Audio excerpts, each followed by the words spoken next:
بسم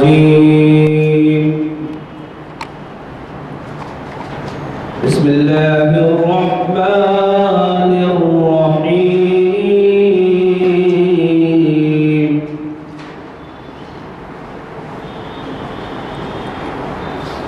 الرحمن علم القرآن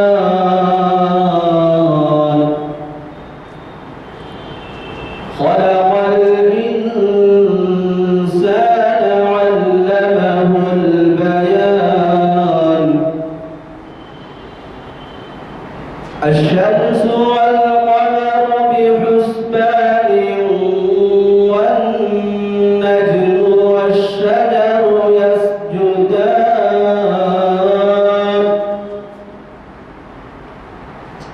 والسماء رفعها ووضع الميزان ألا تطغوا في الميزان وأقيموا الوزن بالقسط ولا تخسروا الميزان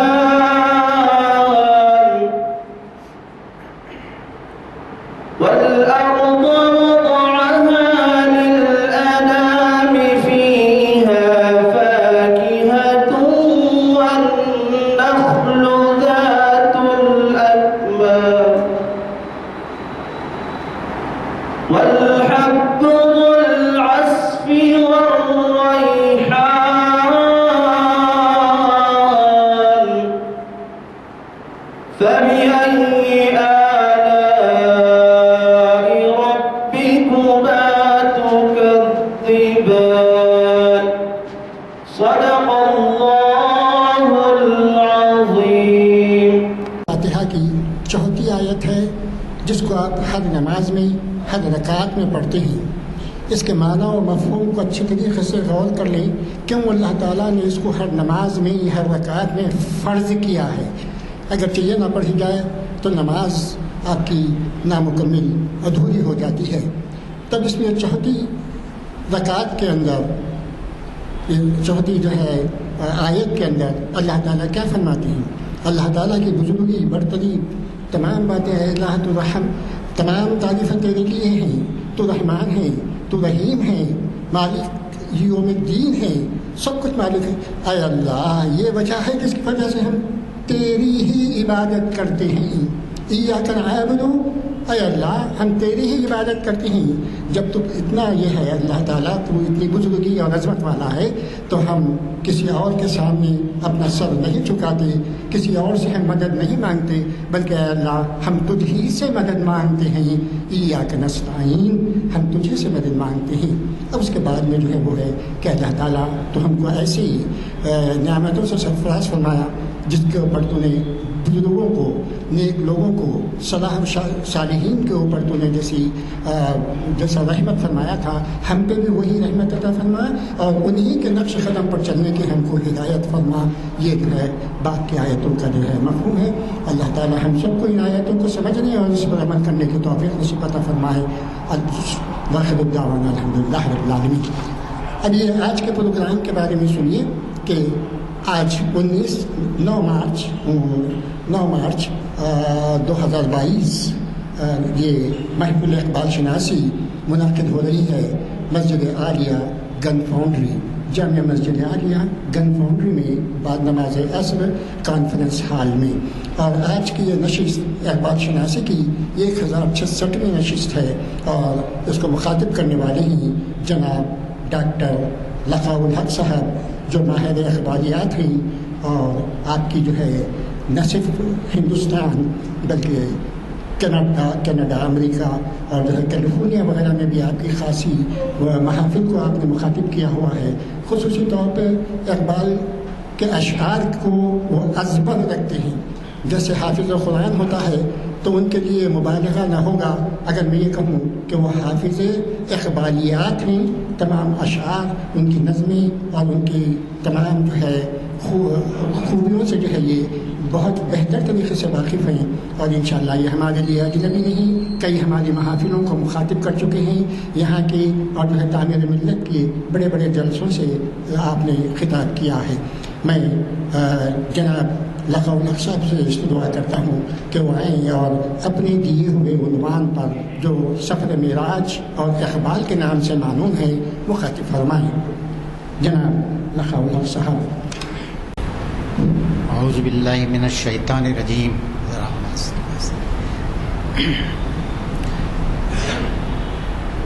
اعوذ باللہ من الشیطان الرجیم، بسم اللہ الرحمن الرحیم۔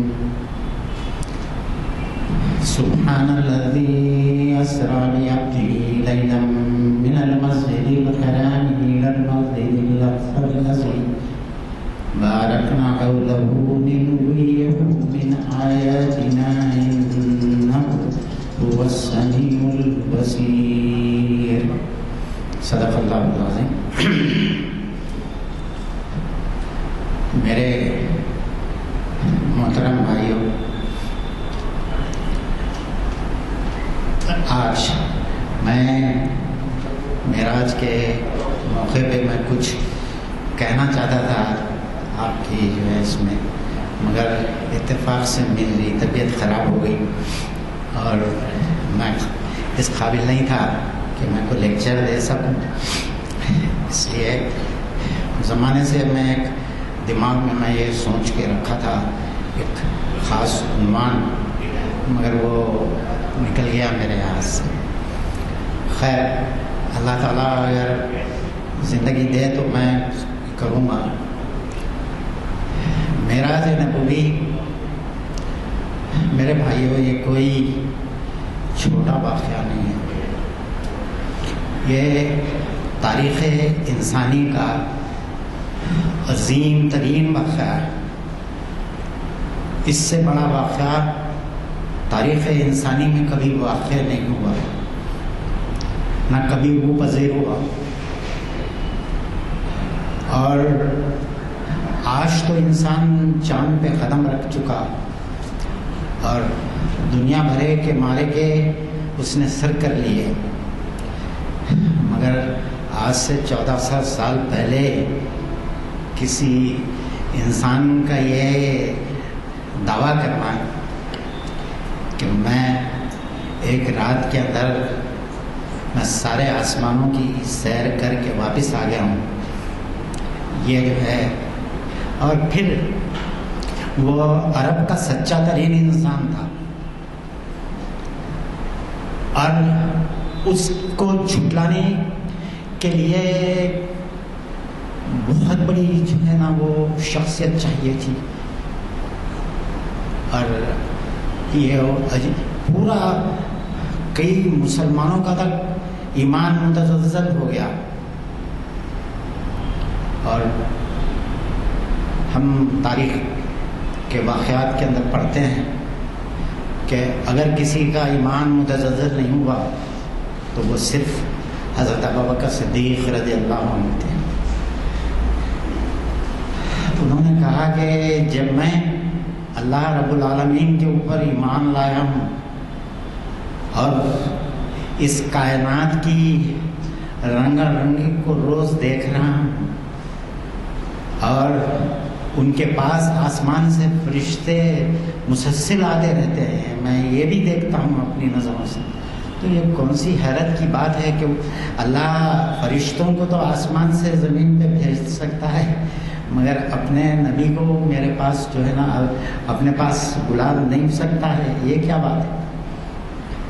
تو ایسا ایمان جیسا کہ حضرت ابوبکر صدیق رضی اللہ تعالیٰ عنہ کا تھا، ویسا ایمان میسر ہونا کسی کو، اسی لیے آپ کو اللہ رب العالمین نے صدیق کا لقب دیا، اور قرآن مجید میں ثانی اثنین کے لقب سے آپ کو نوازا گیا۔ خیر، یہ تو ایک جملہ معترضہ تھا، مگر آپ دیکھیں کہ تاریخ انسانی کا اتنا بڑا واقعہ اور اسلام کے اتنے بڑے مفکر اور اتنے بڑے مبلغ وہ معراج کے تعلق سے کچھ نہ کہیں، یعنی میری ملاقات ڈاکٹر اقبال سے ہے، ایسا نہیں ہو سکتا تھا۔ دنیا جو ہے اس زمانے میں بھی سوال کرتی تھی، اور آج بھی سوال کرنے والے کم نہیں ہیں۔ میں ایک مسلمانوں کے بہت بڑے انٹلیکچوئل کو میں یوٹیوب کے اوپر سن رہا تھا، بس میں دیکھ کے حیران رہ گیا کہ آج کے ایسے روشن دور میں جب کہ سائنس اتنی ترقی کر چکی ہے، وہ میں نام لینا نہیں چاہتا مگر مولانا فرما رہے ہیں کہ یہ تو جو ہے وہ خواب تھا۔ تو اللہ تعالیٰ، میں جو ہے وہ صاحب کہ ہمیشہ سے ایسے لوگ پیدا ہوتے رہے ہیں، مسلمانوں کے اندر بھی، غیر مسلموں میں تو بے انتہا ہوئے ہیں، مگر مسلمانوں میں بھی ایسے لوگ پیدا ہوئے ہیں جو معراج نبوی کو خواب سمجھتے ہیں۔ اور بڑا اس کا بہت ہی آپ کو شافی جواب ہمارے علماء نے، ہمارے تھنکرز نے، ہمارے اس میں انہوں نے اس کا دیا ہے۔ یہ جو ہے تو آپ معراج کے اوپر جو تقریریں ہوتی ہیں آپ نے سنا ہوگا، بڑی جزیات کے اندر جا کے ایک ایک جو ہے نا وہ آپ کے سامنے بیان کرتے ہیں، مگر میں دو چار باتیں آپ کے سامنے عرض کرنا چاہتا ہوں۔ وہ یہ ہے کہ اقبال معراج کے تعلق سے کہتے ہیں، عشق کی ایک جست نے طے کر دیا قصہ تمام، عشق کی ایک جست نے طے کر دیا قصہ تمام، اس زمین و آسماں کو بے کران سمجھا تھا میں۔ میرے بھائیوں، یہ اس کے اندر جو ہے شعر میں تھوڑی سی فارسیت ہے کہ جست تو آپ سمجھتے ہیں، جمپ لگانے کو کہتے ہیں۔ اقبال کہہ رہے ہیں کہ ایک جمپ جو محمد صلی اللہ علیہ وسلم نے لگائی، یہاں پہ عشق سے مراد محمد صلی اللہ علیہ وسلم ہے۔ عشق کی یہ جست نے طے کر دیا قصہ تمام، اس زمین و آسماں کو بے کراں سمجھا تھا میں۔ کہ بے کراں کہتے ہیں ایسا سمندر جس کا کوئی کنارہ نہیں، اور کائنات کو بھی لوگ کہتے ہیں کہ یہ بے کراں ہے، یعنی اس کا کائنات کا کوئی کنارہ نہیں ہے۔ اقبال کہہ رہے ہیں کہ میرا یہ خیال تھا پہلے، مگر محمد صلی اللہ علیہ وسلم کی معراج کا واقعہ پڑھ کے اور سن کے میں یہ سمجھنے پہ مجبور ہو گیا ہوں کہ یہ کائنات کوئی چیز نہیں ہے۔ انسان کو اگر جو ہے نا اس کا عشق، جذبہ عشق اس کا زندہ ہو، تو میں ایک دو چیزیں آپ کے سامنے بیان کرتا ہوں جو نارملی ہمارے علماء جو معراج کے تعلق سے بیان کرتے ہیں، میں ان سب چیزوں کو بالائے طاق رکھتے ہوئے، وہ تو آپ سنتے ہی آئے ہیں، میں جو ہے نا چند اور دوسرے نقطۂ نظر سے میں آپ کے سامنے چند چیزیں رکھنا چاہتا ہوں۔ دیکھیے، جو سائنٹسٹوں کا باپ آئنسٹائن، اس نے جو ہے نا یہ محمد صلی اللہ علیہ وسلم کے معراج کے واقعے کو اس نے واقعی معنوں میں اس نے حل کر دیا۔ اور آپ اگر اس کی تھیوری آف ریلیٹیوٹی کو پڑھیں گے تو آپ حیران رہ جائیں گے کہ آخر کیا اس نے اپنی جو تھیوری آف ریلیٹیوٹی تھی، یا اس کو اس کا الہام ہوا تھا، یا ویسے ہی اس نے جو ہے بیان کر دیا، یا واقعہ معراج کو سامنے رکھ کے اس نے وہ تھیوری گھڑی ہے۔ یہ جو ہے وہ انسان کے لیے سمجھنا مشکل ہوتا ہے۔ دیکھیے، آپ کو میں ہمارے جو ہے نا جو لوگ ہیں بجائے بڑے بڑے سائنسی جو ہے نا اس میں گئے بغیر چند چیزیں میں آپ کے سامنے بیان کرتا ہوں. وہ یہ ہے کہ دنیا میں جب سے دنیا قائم ہوئی ہے ہم اپنے وقت کا اندازہ کس طریقے سے لگاتے ہیں؟ سورج اور چاند کی گردش سے. سورج کے اطراف دنیا ایک مرتبہ جب پورا چکر لگاتی ہے تو 365 اور 1/4 دن اس کو چاہیے. یہ 1/4 دن جو ہوتا ہے اس کو 4 سال میں وہ پورا ایک دن ہو جاتا ہے. تو اس لیے لیپ ایئر کا تصور جو ہے نا سائنس کے اندر ہے کہ ہر چوتھے سال فروری میں جو ہے 29 ڈیز جو ہے نا کہ فروری میں 29 ڈیز کی کر دیتے ہیں تاکہ جو ہے نا وہ 365 اور 1/4 ڈے جو ہے نا پورا مکمل ہو جائے. تو اس طریقے سے ہم کو جو ٹائم کا ہم جو گنتے ہیں وہ سورج کے اطراف زمین کی گردش سے. اور رات اور دن کے پیغام آنے سے ہمارے جو ہے وہ دن اور رات ہوتے ہیں وہ 24 گھنٹے جو ہے وہ گنے جاتے ہیں. اس طریقے سے اللہ تعالیٰ نے جو ہے وہ انسان کو 2 چیزیں دی ہیں. ایک تو یہ ہے اللہ نے قرآن مجید میں کہا ہے کہ میں تمہارے لیے دن اور رات کے اس کے اندر پورا تم اپنے دنوں کا اور اپنے مہینوں کا حساب لگاتے ہو. تم کو اگر نہیں معلوم ہے تو اللہ تعالیٰ کہتے ہیں کہ فصل العادین کہ اگر تم کو نہیں معلوم ہے تو گننے والوں سے پوچھ لو جو لوگ میتھمیٹیشینس ہیں. عادین یہاں پہ عدد سے عادین نکلا ہے اس کے معنی ہیں میتھمیٹیشینس. تو آپ کو اگر نہیں معلوم ہے تو فصل العادین کہ آپ جو ہے نا جو اعداد کے اوپر جن کی معلومات ہیں ان سے پوچھ لو. تو میرے بھائیوں یہ ہے کہ جس کی وجہ سے دن اور رات کا ہم حساب لگاتے ہیں. آپ دیکھیے آئنسٹائن یہ کہتا ہے کہ آپ تو یہاں دنیا میں ہیں اور یہ وقت کا اثر آپ کی زندگی کے اوپر ہو رہا ہے, آپ کی شخصیت کے اوپر ہو رہا ہے, آپ کے ہوا کے اوپر ہو رہا ہے.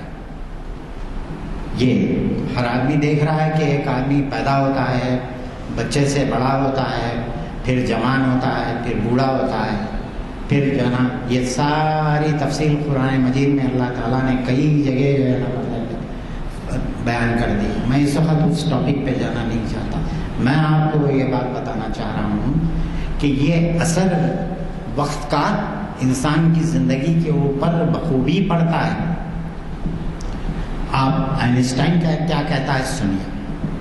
وہ یہ کہتا ہے کہ اگر اس کی تھیوری آف ریلیٹیوٹی یہ بتاتی ہے کہ انسان کی رفتار اور وقت دونوں جو ہے آپس میں ریلیٹڈ چیزیں ہیں.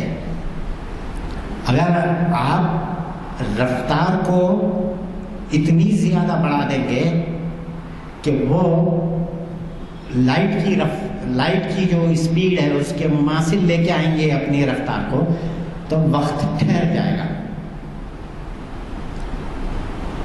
یہ جو ہے نا مطلب وہ آئنسٹائن کی تھیوری ہے.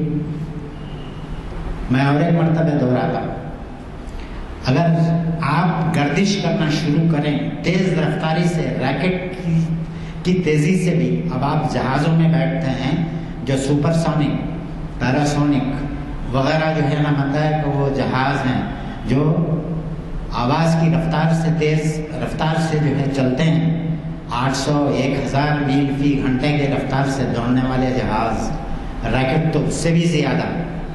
اگر اس سے بھی زیادہ اگر انسان کوئی چیز ایسی دریافت کر لے جو لائٹ کی رفتار سے بھی زیادہ جو ہے نا وہ یا لائٹ کی رفتار کے برابر اگر وہ گردش کرنا شروع کرے معافی چاہتا ہوں، تو وقت ٹھہر جاتا ہے.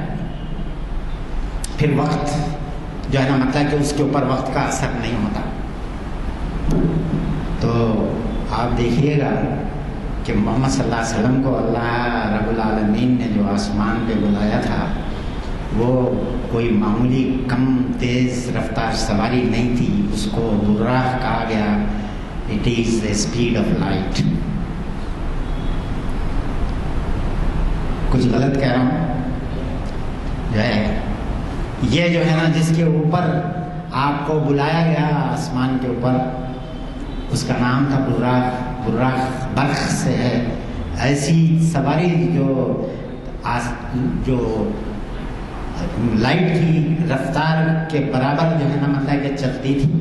تو اس کا مطلب یہ ہے کہ وقت ٹھہر جاتا، وقت گردش نہیں کر سکتا. اس کے بعد اس نے آئنسٹائن نے بڑے بہترین جو ہے ایکسپیریمنٹس کر کے اپنی تھیوری کو سمجھایا ہے. اگر کسی انسان کو زندگی میں موقع ملے وہ کبھی برلن جائے اور وہاں جا کے آئنسٹائن کا جو انسٹیٹیوٹ ہے وہاں جائے اور وہاں دیکھے کہ تھیوری آف ریلیٹیوٹی کو سمجھانے کے لیے جو ایکسپیریمنٹس وہاں رکھے گئے ہیں اس کو دیکھے تو ایک انسان کو واقعی معنی میں بہت خوشی ہوتی. خیر اس سے ہمارا اس وقت کوئی تعلق نہیں ہے. میں صرف اس بات پہ بتا رہا ہوں اگر محمد صلی اللہ علیہ وسلم یہ کہتے ہیں کہ میں جا کے واپس آ گیا آسمانوں کے اوپر پوری سیر کر کے اور میرے گھر کے دروازے کی زنجیر جیسی ہل رہی تھی ویسی ہی ہلتی رہی اور میں جا کے واپس آ گیا، تو نہ اس زمانے میں لوگوں کو سمجھ میں آ سکتا تھا وہ، نہ آج سمجھ میں آ سکتا ہے جب تک کہ انسان کو معلوم نہ ہو کہ تھیوری آف ریلیٹیوٹی کیا ہے. اور یہ چیز آج کے بڑے انٹلیکچوئلس کو بھی پتہ نہیں. یہ چیز ہے جس کو ہمیں جو ہے نا سمجھنا چاہیے. اور اقبال یہاں پہ وہی بات کہہ رہے ہیں. اقبال آئنسٹائن کے زمانے میں زندہ تھے اور انہوں نے جو ہے تھیوری آف ریلیٹیوٹی کو پہچاننے کی اور اس کو سمجھنے کی کوشش کی. اور ہمارے عثمانیہ یونیورسٹی کے بڑے لائق ترین پروفیسر ڈاکٹر رضی الدین صدیقی صاحب سے کئی مرتبہ انہوں نے خط و کتابت کر کے تھیوری آف ریلیٹیوٹی کے تعلق سے جو ہے انہوں نے ان سے پوچھا کہ میرے کو سمجھ نہیں آ رہی ہے، آپ للہ مجھے سمجھانے کی کوشش کیجئے کہ یہ کیا چیز ہے جو میری سمجھ میں، میرے جیسے انسان کی سمجھ میں نہیں آ رہی تو عام انسان کی سمجھ میں کس طریقے سے آئے گی. خیر اسی واسطے اقبال نے کہا عشق کی ایک جست نے طے کر دیا خستہ تمام، اس زمین و آسماں کو بے کرنا سمجھا تھا میں. آپ دیکھیے یہ جو ہے وہ چیز تھی. اس کے بعد دوسری بات جو میں آپ کو بتانا چاہتا ہوں وہ یہ ہے کہ اقبال کے نزدیک آپ یہ دیکھیں کہ دوسرا جو کنسپٹ معراج کے تعلق سے ہے وہ یہ ہے کہ اقبال نے وہاں پہ یہ بتایا اس کے اندر کہ جو چھوٹی سی ایک نظم ہے اقبال کی، معراج عنوان ہے اس نظم کا، 2 شعر ہیں صرف اس کے اندر. اختر شام کی آتی تھی فلک سے آواز، معراج عنوان ہے نظم کا. وہ نظم میں صرف 2 شعر ہے. کہتے ہیں کہ اختر شام کی آتی تھی فلک سے آواز، سجدہ کرتی ہے سحر جس کو وہ ہے آج کی رات، رہے ہمت کے لیے 2 گام پہ ہے عرش بری، کہہ رہی ہے مسلمان سے یہ معراج کی رات. کہ آدمی اگر اس ہمت اگر انسان کے اندر ہو تو اس کی ملاقات اللہ رب العالمین سے ہو سکتی ہے اور وہ بھی اللہ سے مل سکتا ہے، اپنے پروردگار کو جان سکتا ہے. یہ ایک بیان دے رہی ہے معراج کی رات. اختر شام کی آتی تھی فلک سے آواز. اختر کہتے ہیں ستارے کو. شام کے ستارے کی آواز جو ہے فلک سے آ رہی ہے کہ یہ رات معراج کی، اس کو معمولی مت سمجھ. اس رات کو جو ہے نا سحر سجدہ کر رہی ہے، سجدہ کرتی ہے سحر جس کو وہ ہے آج کی رات. راہ ہمت کے لیے دو گام پہ ہے عرش بری، کہہ رہی ہے یہ مسلمان سے معراج کی رات، کہ معراج کی رات مسلمان سے کہہ رہی ہے کہ یہ جو ہے نا مطلب وہ جو جس کے اندر ہمت ہو. سمجھے؟ ایک جگہ ایک فارسی شعر میں کہتے ہیں کہ در دشت جنون من جبریل زہو سیدے یزداں بکا من ناور ہمت مردانہ. کہ میری جو ہے نا مطلب کہ وہ یہ جنگل کے اندر، میرے جنون کے جنگل کے اندر جبریل تو ایک معمولی سی بات ہے، یزداں کے اوپر کمن پھینک اے ہمت مردانہ. تو اگر جو ہے نا تیرے اندر ہمت ہے تو اللہ کو شکار کر لے، اللہ کو اپنے قابو میں کر لے، اللہ کا ہو جا. یہ جو ہے وہ چیز ہے. اور اسی واسطے جو ہے نا وہ ہمارے صوفیاء اکرام نے جو یہ کہا کہ فانی فی اللہ باقی باللہ کا جو تصور جو ہے نا مطلب کہ وہ صوفیاء نے دیا، اس کے اندر یہی ہے کہ انسان اپنے ذات کو اس درجہ اوپر اٹھا دیتا ہے کہ وہ اللہ کی ذات میں گم ہو کے رہ جاتا ہے. تو یہی وہ چیز ہے جو اقبال مسلمان کے اندر پیدا کرنا چاہتے ہیں. اور وہ کہتے ہیں کہ اگر یہ چیز مسلمان کے قلب و ضمیر کے اندر اگر پیدا ہو جائے تو پھر باطل اس کے اوپر کوئی جو ہے نا اثر نہیں کر سکتا. آج کتنے ہی دھرم سنسد ہو جانے دیجئے، کتنے ہی جو ہے نا ایسے پیدا ہو جانے دیجئے کرنے والے، آپ کو کچھ نہیں بگڑ سکتا ہے. اس بات سے توحید کی امانت سینوں میں ہے ہمارے، ایسا نہیں مٹانا نام و نشان ہمارا.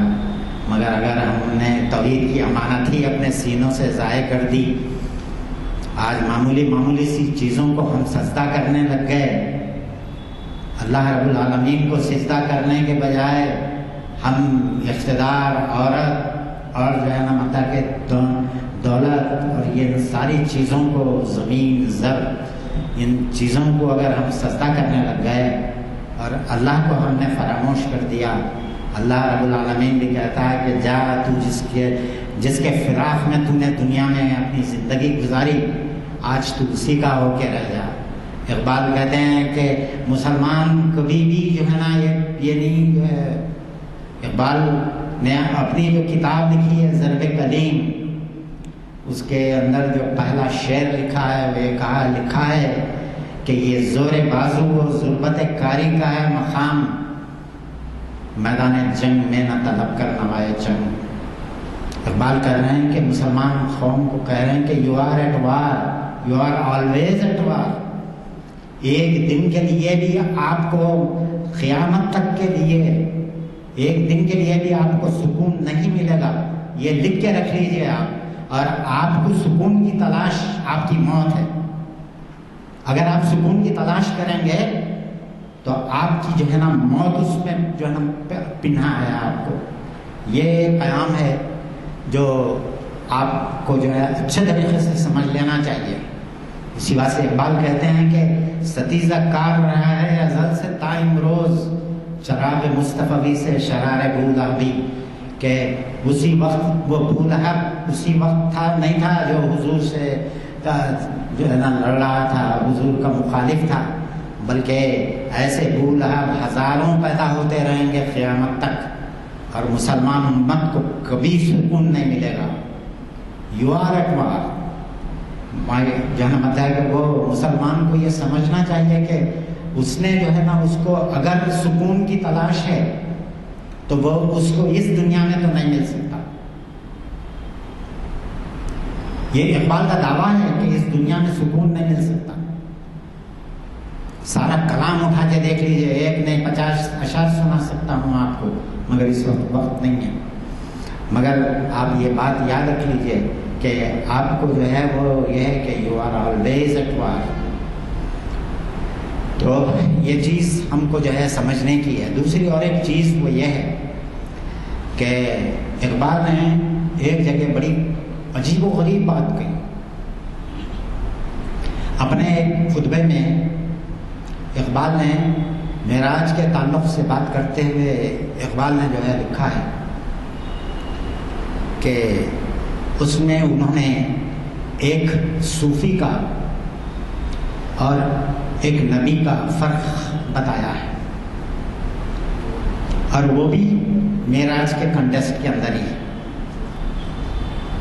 میرے بھائیوں، یہ ایسی چیزیں ہیں جن کو یاد رکھیے گا، للہ یاد رکھیے، کیونکہ ان چیزوں کا مطالعہ کرنے والے، ان چیزوں کو آپ تک پہنچانے والے بہت کم کیا اب رہ ہی نہیں گئے ہیں، اور ہم بھی اپنا جو ہے نا مطلب کہ وہ سفر باندھ چکے ہیں، بخول داغ دہلوی کے ہوش و حواس تاب و تباں داغ جا چکے، اب ہم بھی جانے والے ہیں، سامان تو گیا کہ جو ہے نا مطلب کہ وہ یہ ہے کہ پتہ نہیں ابھی کتنے دن ہماری زندگی کے باقی ہیں، نہیں معلوم۔ بہرحال اقبال نے اپنے ایک خطبے میں یہ کہا کہ انہوں نے ایک صوفی کا اور ایک نبی کا فرق بتایا۔ میرے بھائیوں، نبی کو اللہ رب العالمین نے اعلاء کلمت الحق، اللہ کے مشن کو، اللہ کے پیغام کو دنیا والوں تک پہنچانے کے لیے بھیجا ہے، اور یہ پیغام پیغمبروں نے بدرجۂ عدم پوری اپنی جتنی ان کی صلاحیتیں تھیں، ان صلاحیتوں کو بروئے کار لاتے ہوئے اللہ کے بندوں تک اللہ کے پیغام کو پہنچایا۔ یہ آپ دیکھ رہے ہیں کہ محمد صلی اللہ علیہ وسلم کو پہلی وحی ہو گئی، دوسری وحی، تیسری وحی میں آپ صلی اللہ علیہ وسلم کو اللہ رب العالمین نے ٹوک دیا۔ کیا ٹوکا؟ یا ایھا المدثر قم فانذر، کہ اے کملی اوڑھ کے سونے والے اٹھ، دنیا کو جگا، دنیا کو ڈرا، تیرا کام کمبل اوڑھ کے سونا نہیں ہے، میں نے تجھے دنیا میں تقدم کرنے کے لیے، میرے دین کے لیے اور لوگوں کو میرا پیغام پہنچانے کے لیے مبعوث کیا ہے، تجھے کمبل اوڑھ کے سونے کے لیے میں نے نہیں بھیجا۔ اور اسی وجہ سے آپ دیکھیے کہ، اور قرآن مجید اگر آپ کھنگال لیں تو حضرت یوسف علیہ السلام کی مثال لیجیے۔ آپ دیکھیں سورہ یوسف میں کہ حضرت یوسف کے پاس دو لوگ آتے ہیں، جبکہ آپ جو ہے نا وہ قید خانے میں ہیں، ان پریزن، جبکہ قید خانے میں بیٹھے ہوئے ہیں۔ دو لوگ آتے ہیں، آ کے بولتے ہیں کہ یوسف ہم یہ دیکھ رہے ہیں کہ آپ انتہائی نیک اور پرہیزگار آدمی ہم کو نظر آ رہے ہیں، پتہ نہیں آپ کو کس پاداش میں اس جو ہے نا جیل کے اندر آپ کو پھونس دیا گیا۔ آپ جو ہے نا مطلب کہ وہ تو ہم کو بڑے نیک اور بڑے ہی جو ہے نا وہ بہت ہی انتہائی پائس اور انتہائی جو ہے متبرک آدمی لگتے ہیں آپ۔ تو ہم کو ہم دونوں نے رات میں ایک خواب دیکھا ہے، للہ ہمیں ہمارے خوابوں کی تعمیر بتا دیجیے۔ دونوں اپنا خواب بیان کر دیتے ہیں۔ حضرت یوسف ان کے دونوں کے خواب سنتے ہیں، خاموش رہتے ہیں، اس کے بعد بولنا شروع کرتے ہیں۔ آپ اندازہ لگائیے سورہ یوسف کے وہ 4-5 آیتیں جو حضرت یوسف ان کے وہ بیان کرتے ہیں، قرآن مجید کی انتہائی امپریسو جو ہے نا آیتوں کے اندر سے ایک چند آیتیں ہیں وہ اتنی امپریسو ہیں کہ آپ گھر جا کے آج ہی آپ مطالعہ کر کے دیکھیے. یا صاحب السجن کہہ کے آپ ان کو خطاب کرنا شروع کرتے ہیں، اے میرے زنداں کے ساتھیوں، اے میرے قید خانے کے ساتھیوں، میں جو ہے نا تم کو دعوت دیتا ہوں کہ تم اللہ کی وحدانیت کو تسلیم کر لو. ان الحکم الا للہ، کہ دیکھ لو کہ دنیا کے اندر حکم صرف اللہ کا چلنا ہے. علیہ توکلت، میں اس کے اوپر بھروسہ کرتا ہوں. وہ علیہ فلیتوکل المتوکلون، اور توکل کرنے والے اسی کے اوپر بھروسہ کرتے ہیں. ایسی پیاری تقریر چند جملوں، کوئی لمبی چوڑی داستان نہیں بیان کی. اور مزے کی بات وہ ہے جو میں آپ کو ابھی بتانے جا رہا ہوں. نبی کا تو کام تھا کہ اپنی دعوت رکھ دیتا. آپ ایک سے مخاطب ہو کے کہتے ہیں جس کی سر کے اوپر روٹیاں رکھی تھی اور پرندے لوچ کے کھا رہے تھے، تو اس کو آپ نے بتایا کہ تجھے کل پھانسی دے دی جائے گی. اور وہ جو دوسرا آدمی جو شراب کشید کر رہا تھا، اس کو آپ نے فرمایا کہ تو اپنے بادشاہ کو تو شراب پلائے گا. یہ دونوں کو اب آپ دیکھیے کہ پیغمبر کو تو معلوم تھا کہ ایک آدمی کل مر رہا ہے اور دوسرا ایک لمبی عمر پانے والا ہے، مگر جب اللہ کے دین کی دعوت رکھی تو دونوں کے سامنے یکساں رکھی. کل جو مرنے والا ہے انہیں بھی ہدایت کا اتنا ہی محتاج ہے جتنا جو ہے وہ لمبی عمر پانے والا ہدایت کا محتاج ہے. ایک گھڑی بھی اگر رہ جائے انسان کی زندگی کی، اگر اس میں بھی اگر اس نے اللہ کو یاد کر لیا، اللہ کو مان لیا، تو یہ بھی اس کی نجات کا جو ہے نظریہ بن جاتی ہے. تو میرے بھائیوں، نبوت یہ چیز ہے جس کو جو ہے وہ آپ دیکھیے کہ قرآن مجید میں اللہ تعالیٰ نے جو ہے بیان کیا ہے. اب آپ آئیے اقبال نے کیا کہا کہ جو میں آپ کو بتایا کہ نبوت کا اور ایک ولی کا فرق جو ہے نا، اقبال اپنے اس کے اندر کہہ رہے ہیں کہ ایک صوفی کا قول نقل کر رہے ہیں اقبال اپنے خطبے کے اندر. اور وہ کوئی چھوٹے موٹے صوفی نہیں تھے، بہت بڑے تھے. انہوں نے جو ہے نا ان کا قول نقل کیا ہے. انہوں نے وہ صوفی نے کہا محمد صلی اللہ علیہ وسلم کو معراج نصیب ہوا، اللہ کے اتنے قریب چلے گئے اور واپس آ گئے جا کے. خدا کی قسم اگر مجھے وہ خود نصیب ہوا ہوتا تو میں کبھی واپس نہ ہوتا. اقبال کہہ رہے ہیں کہ یہ ہے فرق ایک ولی کا اور ایک نبی کا. نبی واپس کس کے لیے آیا؟ میرے بھائیوں، آپ کے اور ہمارے لیے واپس آیا، کیونکہ ابھی دنیا کی ہدایت کا کام باقی تھا پورے کا پورا. ابھی کام پورا کام ہوا تھا. ابھی تو آپ کی زندگی کا آخری آدھا کام بھی نہیں ہوا تھا. جب معراج ہوا تو اس وقت جو ہے نا وہ آپ کا مشن جو ہے وہ آدھا ہوا تھا، ابھی پورا نہیں ہوا تھا. ابھی تو ہجرت باقی تھی اور معراج کے وقت ہی آپ کو ہجرت کی دعا سکھائی گئی. قل ربی ادخلنی مدخل صدق واخرجنی مخرج صدق واجعل من لدنک سلطانا نصیرا وقل جاء الحق وزهق الباطل ان الباطل كان زهوقا. آپ کو اس کے ساتھ ساتھ یہ بشارت بھی دے دی گئی کہ باطل مٹنے والا ہے، آپ فکر مت کریے، باطل تو مٹنے ہی کے لیے آیا ہے. آپ کوشش کیجیے، صرف باطل مٹ جائے گا. یہ بھی میرا اس کے اندر سورہ بنی اسرائیل کے آخری رکوع کے اندر اللہ رب العالمین نے محمد صلی اللہ علیہ وسلم کو ہجرت کی دعا سکھائی.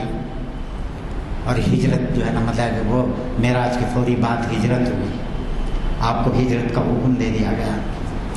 میرے بھائیوں، یہی وجہ ہے کہ آپ کا مشن ابھی پورا نہیں ہوا تھا، اسی لیے تو آپ گئے اتنے بڑے رتبے پہ فائز ہونے کے بعد کہ جو ہے ایک جگہ ایک شاعر نے کہا کہ پرواز کسی طرح وہاں عام نہیں ہے، جل جاتے ہیں اس سمت میں جبریل کے پر تک، کہ وہاں تک پہنچے جہاں جبریل کے پر بھی جل جاتے ہیں، اور وہاں سے آگے حضرت جبریل نے کہا میں یہاں سے آگے مجھے جانے کی اجازت نہیں ہے، اب آپ چلے جائیے سیڑھیوں سے۔ اسی لیے اس کو معراج کہا گیا۔ معراج سیڑھی کو کہتے ہیں میرے بھائیوں۔ سیڑھی جو ہے وہ جہاں پہ سدرۃ المنتہا کے پاس حضرت جبریل ٹھہر گئے اور محمد صلی اللہ علیہ وسلم سے کہا اب میری حد ختم ہو گئی ہے، اب یہاں سے سیڑھیوں سے آپ خود ہی چلے جائیے، مجھے اوپر جانے کی اجازت نہیں ہے۔ تو میرے بھائیوں، اتنا قرب اللہ کا نصیب ہوا اور وہ واپس آ گئے، اور وہ صوفی یہی کہتا ہے کہ اگر مجھے وہ قرب حاصل ہو گیا ہوتا تو میں کبھی واپس نہ آتا۔ اقبال کہہ رہے ہیں کہ دیکھیے یہ فرق ہے ایک نبی میں اور ایک صوفی میں، کہ وہ صوفی صرف اپنی ذات کی تطہیر کے اندر ہی ملوث رہتا ہے، اپنے آپ کو پاک کرنے کے اندر ہی ملوث رہتا ہے، مگر ایک نبی ساری امت کو پاک کرنا، ساری امت کو پیغام پہنچانا، ساری امت کو اللہ کے پیغام کو چپے چپے میں دنیا کے پھیلا دینا، دنیا تک اللہ کے پیغام کو پہنچانا، یہ نبی کا مشن۔ تو میرے بھائیوں، اب میرے خیال میں وقت ہو چلا ہے، وقت آ گیا ہے، اور میں یہ سمجھتا ہوں کہ یہ چند اہم نکات تھے معراج کے تعلق سے جو میں نے جو ہے اس وقت جو کچھ میرے حافظے میں تھا میں نے آپ کے سامنے بیان کر دیا۔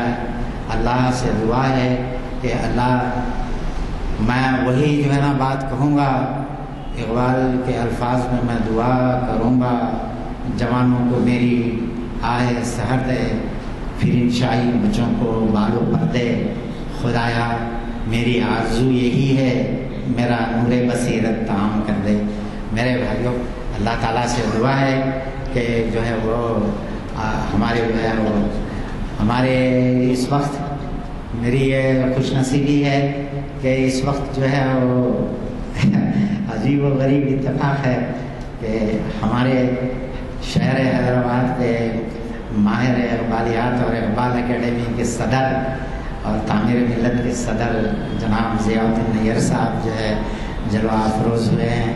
اللہ سے میری دعا ہے کہ وہ کم از کم ہمارے لیے دعا کر دیں کہ جو ہے وہ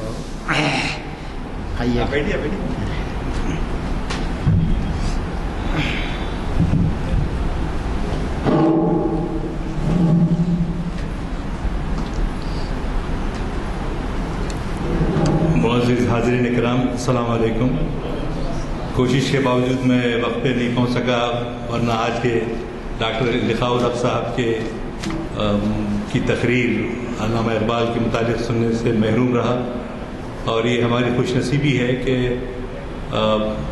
ہمارے پاس یوسف اعظمی صاحب تھے، چلے گئے، ڈاکٹر مستر مجاز صاحب تھے، انتقال کر گئے، اب اقبالیات کے ماہرین کی کمی ہو گئی تھی، اور ہمارے ڈاکٹر امتیاز الدین صاحب بھی ریگولر نہیں آتے، جب موقع ملا آتے ہیں۔ ان حالات میں ڈاکٹر لقاء الحق صاحب کا ملنا ہمارے نعمت غیر مترقبہ ہے، اور آپ سے جتنا استفادہ کرنا ہے، ہمارے نوجوانوں کو ریگولرلی آپ کے کلاسز اٹینڈ کرنا چاہیے، اور اقبال اکیڈمی میں بھی آپ کا رول بڑا، اس کو اسٹیبلش کرنے میں، اور کتابوں کی نئی کتابیں خریدی جا رہی ہیں، تو آپ نوجوان لوگوں کو خاص طور سے مطالعے کا شوق جن کو ہے، وہ گلشن خلیل میں موقوع اقبال اکیڈمی لائبریری صبح 10:30 سے شام کے 5:30 تک رہتی ہے، اس میں آپ شرکت فرما کر علامہ اقبال کے افکار کو مزید جو ہے تقویت بخشنے کے لیے ہم کو آگے آنا ہے۔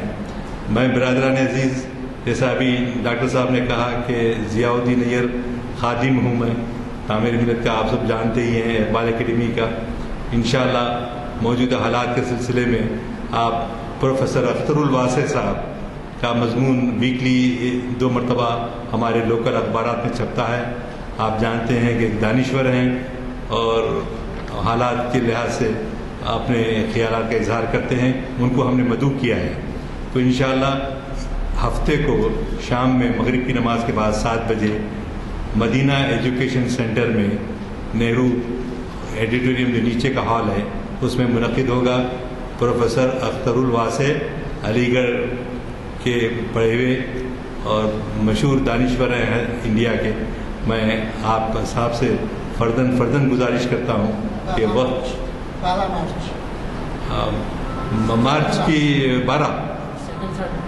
12 مارچ شام 7 بجے مدینہ ایجوکیشن سینٹر جو حج ہاؤس سے قریب ہے وہاں پر کے عارف الدین صاحب کا جو قائم کیا ہوا ہے اس میں کافی پروگرام ہوتے رہتے ہیں. آپ بھی ان سے بخوبی واقف ہوں گے. میں گزارش کرتا ہوں کہ آپ وقت کی پابندی سے اس میں شریک ہو کر اپنے بصیرت کا مظاہرہ کریں کہ آج کے حالات میں ہم کو کیسے مقابلہ کرنا ہے, کیا کرنا ہے, کیسے کرنا ہے. ایک تشویشناک بات ہے. آپ لوگوں سے میری ہر ایک سے گزارش ہے کہ اپنی نمازوں میں, اپنی دعاؤں میں اللہ تعالیٰ خصوصاً مسلمانوں کے لیے اور سارے عالم اسلام کے لیے, اور ساتھ ہی ساتھ ہم جو ہے انسانیت کے نقیب ہیں, انسانیت کے لیے کام کرنا چاہتے ہیں. اقبال کا پیام بھی وہی ہے اور قرآن میں مجید میں بھی یہی ہم کو ہدایت دی گئی ہے کہ ہم فساد پیدا نہ کریں بلکہ جہاں تک ہو سکے ہم اپنے حالات کو قابو میں رکھنا چاہتے ہیں اور اللہ سے دعا کرتے ہیں کہ اللہ فتنہ پردازیوں سے ہم کو محفوظ رکھے. اللہ تعالیٰ سے دعا ہے. میں ڈاکٹر صاحب سے خواہش کروں وہ دعا کر کے محفل کے اختتام سے پہلے آپ ہو گیا تو یہاں آئندہ کے پروگرام کے بارے میں کچھ بولتے ہیں آپ؟ اچھا, تو ڈاکٹر صاحب سے خواہش کرتا ہوں کہ دعا فرمائیں. اعوذ باللہ من الشیطان الرجیم. بسم اللہ الرحمن الرحیم. الصلاۃ والسلام علی رسول الکریم. ربنا آتنا فی الدنیا حسنۃ وفی الآخرۃ حسنۃ وقنا عذاب النار وقنا عذاب القبر وقنا عذاب الحشر وقنا عذاب المیزان. سبحان ربک رب العزۃ عما یصفون وسلام علی المرسلین والحمد للہ رب العالمین. معافی چاہتا ہوں اردو میں دعا نہیں کیا کیونکہ 3 منٹ باقی ہے. الحمدللہ ہم نے بڑی صحت حاصل گفتگو دونوں حضرات سے ہمارے علاقے